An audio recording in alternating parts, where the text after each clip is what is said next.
하도 일이 많아서 제가 좀 촬영이 좀 늦었습니다. 일단 수업에 집중하도록 하죠. 네, 자 보시면 이 close라는 단어, 네, 요게 이제 그 지난 시간에 저희가 봤었던 게 conclude였죠. 근데 이 conclude라는 단어를 보시면 그게 라틴어 claudere에서 직접 파생된 그런 단어죠. 물론 앞에 이제 con이라는 접두어가 붙었지만, 그런데 이 claudere가 좀 이렇게 변형돼서 만들어진 단어들 중에 하나가 바로 close입니다. 요게 이제 여러분 다들 잘 아시는 대로 닫다라는 그런 뜻이죠. 자, 그래서 여기다가 한번 이 close를 하나씩 집어넣는 식으로 한번 수업을 진행을 해 보겠습니다. 자, 여기다가 뭐라고 하면 될까요? 당연히 please close your eyes, 이렇게 들어갈 수가 있고요. 여기는 눈을 감아 주세요. 네, 이렇게 얘기를 합니다. please가 들어가서 그냥 감아주세요 이렇게 얘기를 한 거고, 그냥 그렇다란 얘기예요. 자, 그 다음에 두 번째 걸 볼까요? 자, 여기다가 Can you close the window? 이렇게 들어가면 당연히 창문 좀 닫아 주실 수 있나요? 이렇게 되겠죠? 너무 당연한 걸 하는 것 같지만 이게 닫다라는 그 클라우델에서 그대로 이제 유래한 그런 단어라는 거를 알고 계시는 게 되게 중요합니다. 이제 요거랑 비슷하게 생긴 다른 단어들이 되게 많이 나오거든요. 네, 걔네들의 느낌을 한 번에 좀 잡으려면 그 클라우데레라는 그 어원으로 우리가 이제 접근하는 게 되게 중요합니다. 자, 그래서 닫아주 이 정도로 할까요? 그쵸? 이게 나누기가 조금 애매해요. 왜냐면은 please가 그래서 세요, 주세요. 가마까지만 표현할게요. 제가 이렇게 닫아주, 오케이, 네네네, 이렇게 하겠습니다. 이게 낫죠, 그쵸? 자, 좋습니까? 네. Please close your eyes. 눈을 감아주세요. Can you close the window? 창문 좀 닫아 주실 수 있나요? 이렇게. 네, 참고로 이게 어디 있냐면은 184페이지에 있습니다. 교재 184페이지에 있고요. 자, 그 다음 거 보시면 I forgot to, 그리고 여기가 요게 들어가죠. Close my umbrella. 이렇게. 그 다음에 여기다가 쓸 말은 사실 뭐밖에 없냐면 우산을 닫는다 그러면 좀 이상하지 않습니까? 네, 이거는 우산을 접는 것을 잊었다 이렇게 보시면 되겠습니다. 근데 여기서 보시면 접는 것 이렇게 돼 있죠. 그래서 요걸 보면 요렇게 제가 표시를 하면 딱 맞을 것 같아요.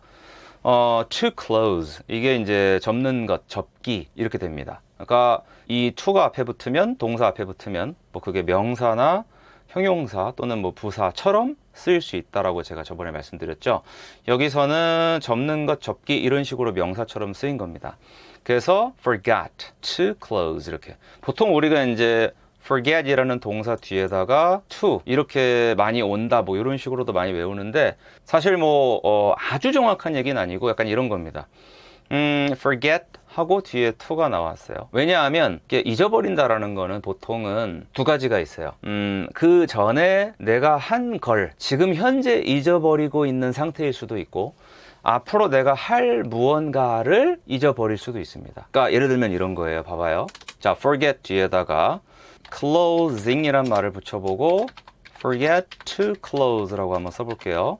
그러면 이 forget, 뭐뭐를 잊다 라는 이런 동사들은 뒤에 ing형이나 투부정사형이 둘 다 올 수가 있는데, 특징은 뭐냐면 이렇게 되면은 뭐뭐 한 것을 잊다라는 뜻이 되고, 이거는 뭐뭐 할 것을 잊다라는 뜻이 됩니다. 그러니까 예를 들면 여기서 만약에 I forgot closing my umbrella 이렇게 얘기를 하면은 나는 내 우산을 접은 것을 잊었다 이렇게 돼요. 접은 것 또는 접었던 것 이렇게. 그러니까 이 잊은 것보다 더 그 과거에 내가 그 행위를 했고 그랬다는 사실을 내가 까먹었다 이런 말이 되는 거고, 근데 forget to 이렇게 얘기하면은 앞으로 할 거를 내가 잊었다 이렇게 되는 겁니다. 근데 이제 이런 질문이 나올 수가 있어요. 보면은 아니 이게 지금 과거형이고 그럼 과거 시점에서 어떻게 미래를 잊습니까? 이렇게 말씀하실 수 있는데, 그거는 우리가 시간에 대한 개념을 좀 다시 잘 정립을 해야 됩니다. 생각해보면 현재 시점에서 내일은 미래입니다. 그런데 어제 시점에서 오늘은 또 미래예요. 그렇죠? 그러면은 그저께 시점에서 어제는요. 그저께 시점에서는 어제가 미래죠. 즉 내가 잊어버렸다 라고 얘기를 했을 때 그 다음에 할 행위를 내가 그때 잊었다 이렇게 얘기를 할 수가 있는 거죠. 그러니까 예를 들면 봐봐요. 내가 그때 그 문을 열고 그 건물 안으로 들어가려고 할 때, 그러니까 과거에 어떤 그런 내가 그걸 할 때가 있었어요. 그때 내가 우산을 접을 것을 잊어버리고 그냥 안 접고 들어갔다. 예를 들면 이런 말을 할 수가 있잖아요. 이러면 또 이렇게 반박하시는 분들이 있습니다. 아니, 한국어로 보통 내가 그때 우산 접는 거를 잊어버리고 이렇게 얘기하지 않습니까? 그렇게 자꾸 따지니까, 그러니까 한국어에서 못 벗어나는 겁니다. 아니, 우리말로 보통 그렇게 표현한다고 해서 그게 전 세계 언어의 보편적인 표현 방식이냐? 아니죠. 언어마다 표현 방식이 다른데, 한국어는 우산을 접는 것, 뭐 이런 식으로 했을 때, 맥락에 따라서 대충 그냥 뭐 비슷하게 쓰이는 경우가 있다라고 치더라도, 영어는 그걸 구분을 확실하게 하는 언어다. 이러면 끝나는 거죠. 참고로 말씀드리면, 논리적으로 따지는 건 굉장히 중요한 것입니다. 예, 지성인의 덕목이고, 현대인의 덕목이지만, 약간 이 따짐이 따지기 위한 따짐일 때가 있어요. 이거는 이제 인간이면 본능적으로 딱 느끼는 그 지점이 있습니다. 약간 여기서부터는 얘가 좀 과한 것 같은데 싶은 그 지점이 있어요. 그거는 인간은 딱 본능적으로 느끼는데, 그래서 그 전까지 따지는 이 훈련을 저랑 같이 하셔야 돼요. 알겠죠? 예? 지금 잘 따진 거예요. 이거는. 네, 자 여러분, 자 보시면 clause. 잠깐만요. 이거 발음이 정확한 기억이 안 납니다. 이렇게 요즘은 애매한 기억만 나고, 나이가 들어서 그렇다고 누가 그러길래 때릴 뻔했습니다. 그렇지. 이게 그러니까 clause. 맞아. 이게 약간 달라요. 얘는 그 clause 정도 됩니다. clause 이렇게 문장에서 독립적으로 생각할 수 있는 부분, 뭐 이런 식으로 쭉 나와 있는데, 여러분이 잘 알고 계신 절, 절을 바로 이렇게 부르죠. 영어로. 절이라는 거는 제가 지금까지 너무 많이 설명했으니까 괜찮을까요? 근데 매번 새롭게 들으시는 분들이 있어요. 언제 얘기했어요? 막 이러시면서. 저도 뭐 비슷합니다. 살다 보면 계속 그래요. 주어 동사를 포함한다. 네, 이게 핵심이고요. 또한 법적 서류의 조항, 조목이란 뜻도 가지고 있습니다. 이게 이제 여러분이 요번에 배우신 클라우데레에서 이거에서 파생된 형용사로 클라우사라는 말이 있는데, 그 한마디로 이건 뭐냐면은 다친이란 뜻입니다. 그러니까 여러분, 자, 절이나 조항, 조목 뭐 이런 걸 한번 생각해 봐요. 이게 뭐냐면 그 안에 무언가가 담겨서 뭔가가 완성된 겁니다. 그래서 다친이라는 이 말과 연관성이 있기 때문에 이제 이게 clause라는 단어가 그런 식으로 뜻을 갖게 된 거예요. 이게 완결이 안 됐으면, 뭔가 그 안에 뭐가 들어가서 이렇게 딱 감싸는 어떤 그런 요소가 없으면 사실 다친 뭐 이렇게 이거랑 그거랑 어떤 의미를 이렇게 이미지로 잡긴 좀 힘든데, 이게 다친이라는 느낌이 있는 거죠. 그렇죠? 뭔가를 명확하게 딱 명확하게 기재해 놓은 뭐 그런 게 조항 조목이고, 주어 동사를 포함한 어떤 그런 독립적으로 생각할 수 있는 부분이다. 그러니까 이런 게 이제 바로 이 어원의 힘입니다, 여러분. clause. 그래서 절. 이렇게. 여기서 또 그 완전한 절, 불완전한 절 이런 거 생각하시는 분들 계실까 봐 말씀드리면, 그런 개념이 아니에요. 그게 아니고 그냥 문장에서 이 절이란 것은 어떤 한 독립된 부분이잖아요. 단어. 그러니까 단어끼리 그냥 모여서 대충 구를 이룬 거랑 조금 다른 차원에서 독립적으로 생각할 수 있는 어떤 그런 부분이다, 이런 얘기죠. 이만하면 됐을 것 같아요. 자, 그럼 보겠습니다. 자, the sentence if it rains we will stay home contains to 하고 이렇게 하시면 됩니다. 그렇죠? 아니, to인데 설마 단수로 넣으시면 안 돼요. 그렇죠? 그래서 이렇게 넣으시면 좋고, 그 다음에 if it rains, 비가 오면 we will stay home, 우리는 집에 있을 것입니다. 지금 이게 이 절의 내용이에요. 하고 이 문장은 두 개의 절 하고, 사실은 들이라고 쓰는 거는 약간 선택사항입니다. 그러니까 한국어는 단복수가 좀 이렇게 자유롭죠, 표현이. 두 개의 절을 포함하고 이렇게 얘기해도 아무도 딴지 안 걸거든요. 근데 영어는 그렇게 하면 딴지를 떠나서 문법적으로 틀리죠. 이게 언어적 차이죠. 자, 그래서 뭐뭐라는 문장은 이라고 써 있는데, 한국어는 이제 이렇게 쌍따옴표를 쳤을 때도 뭐뭐라는 이라는 식으로 라는이라는 말을 써서 내가 인용했음을 밝혀줘야 됩니다. 근데 영어는 그런 거 없어요. 그냥 이렇게 쓰면 끝. 이렇게 하고 contains 이게 이제 동사 부분이죠.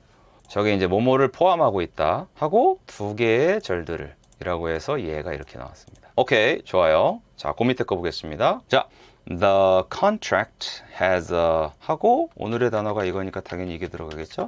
has a clause 하고 이제 여기는 뭐라고 넣으면 되겠습니까? 물론 여기다가 집을 지연에 관한 절이 있습니다라고 해도 틀리진 않습니다. 그런데 그러면 어떻게 사회생활을 해요, 그렇죠? 아니, 사람이 눈치가 있어야 될 거 아니에요. 아니, 계약서에 있는 거는 그렇죠. 아니, 그럼 절이 있다. 누가 그 얘기를 합니까? 조항, 그렇죠? 조항이 있겠죠. 그 다음에 만약에 란 느낌까지 살려주고 싶으면 조항이 하나 있습니다. 이래도 돼요. 근데 뭐 그것까지는 솔직히. 자, 이렇게. 그 다음에 이제 영어와 우리말의 어떤 표현 방식 차이 중에 약간 일관되게 나타나는 것이 있다면 얘가 있어요. 한국어로 뭐뭐가 있다 이렇게 표현하면은 영어로는 그 어떤 주어가 그거를 가지고 있다라고 표현하는 경우가 되게 많아요. 그래서 이거는 하나의 약간 패턴처럼 기억하셔도 좋을 것 같아요. 그래서 그러면 계약서에는 뭐가 있다. 그러면 영어로는 계약서는 뭐뭐를 가지고 있다. 이렇게 표현하면은 되게 맞는다라는 거죠. 아시겠죠? 그렇죠? 자, 꿀팁이었습니다. 자, 그러면 다시 한번 that 바로 뒤에 clause를 넣어 볼게요. 이렇게 하고 that clause in the law 그 법안 그 법률의 그 땡땡은 이렇게 나와 있죠.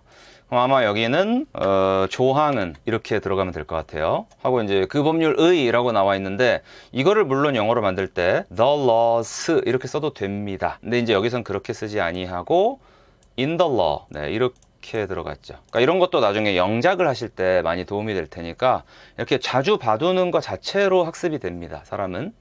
그래서 세뇌가 무서운 거예요. 자꾸 보면 그게 진짜로 보이거든요. 근데 이게 이제 이런 경우는 좋은 사례고 가짜뉴스 이런 거 그런 거는 자꾸 보면 진짜 같아요. 그래서 가짜뉴스 속는 사람이 진짜로 생기는 거예요. 뇌과학적으로 그렇대요. 자, 그 다음에 뭐뭐가 필요합니다라고 나왔죠. 이제 이런 경우는 사실 한국어 번역문과 영어가 100% 일치하진 않는 게 수정이 필요합니다 그랬을 때 needs 써놓고 그 뒤에다가 그냥 수정? 그러면 revisions 뭐 이런 거를 쓰면 되는데 여기서는 그렇게 하지 아니하고 needs to 하고 be revised 이런 말을 썼습니다. 이걸 잠깐 분석을 해드리면 revise는 뭐뭐를 수정하다라는 뜻이고요. 그 다음에 revised 그러면 뭐뭐를 수정했다가 되겠고 그 다음에 또 revised가 하나 더 있죠. 수정된이 있습니다. 그래서 이거 제가 늘상 강조드렸지만 이게 PP, past participle. 지난번에 제가 이거 문법 영상을 한번 올렸었는데 어떤 분이 댓글 다는 거에 대한 제가 답변을 드렸었어요. 그래서 이제 수동 완료적 느낌이 나는 그런 분사다라고 말씀드렸죠. 그래서 이거를 고지고대로 직역을 하면 어떻게 되냐면 수정된 존재다 이 정도가 되고 여기까지는. 근데 앞에 이렇게 to가 붙었어요. 그럼 뭐뭐인 것 이런 식으로 명사화 시킬 수가 있죠. 그래서 수정된 존재인 것 또는 수정된 상태임 뭐 요런 게 필요하다 이렇게 해석이 됩니다. 직역을 하면 그러니까 수정이 필요하다는 말과 같아지는 거죠. 오케이, 좋습니다. 네, 자, 이렇게 해서 오늘, 그, 클라우데레에서 파생한 단어들을 몇 가지 살펴보면서 예문, 한번 빈칸을 채워봤습니다. 자, 꼭 여러분 복습하시고요. 제가 교재, 이게 몇 쪽이라고 말씀드렸죠, 아까? 네네네. 184쪽이라고 말씀드렸고. 자, 그러면 바로 다음 시간에 뵙도록 하겠습니다. 여러분, 감사합니다.